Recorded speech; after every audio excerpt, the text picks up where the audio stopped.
je vais vous présenter la conclusion numéro 4 qui arrive à la fin de l'activité expérimentale numéro 15 sur l'œil et sa modélisation.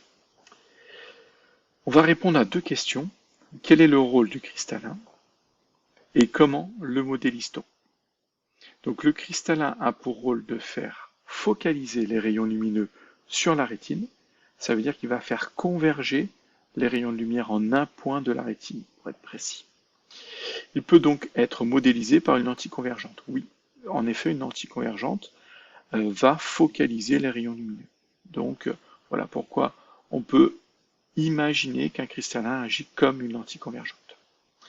Le cristallin peut se courber et ainsi modifier sa vergence pour toujours faire converger les rayons lumineux sur la rétine.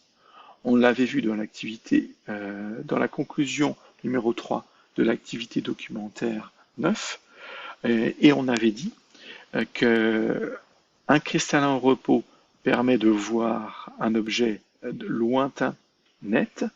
Par contre, pour voir un objet proche net, il fallait modifier la vergence, c'est-à-dire la distance focale, c'est-à-dire faire converger les rayons un peu plus proche un peu plus près. Pourquoi? Parce que un objet plus près va avoir un point de convergence plus loin et du coup, on n'est plus sur la rétine.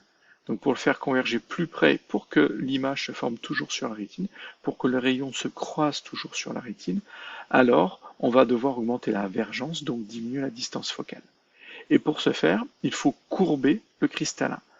Courber le cristallin, encore une fois, je vous l'ai expliqué dans la conclusion numéro 3, ce sont deux muscles qui vont appuyer sur le cristallin, augmenter la courbure du cristallin et donc changer sa vergence et sa distance focale. Avec toujours pour but d'avoir les rayons lumineux qui se croisent sur la rétine.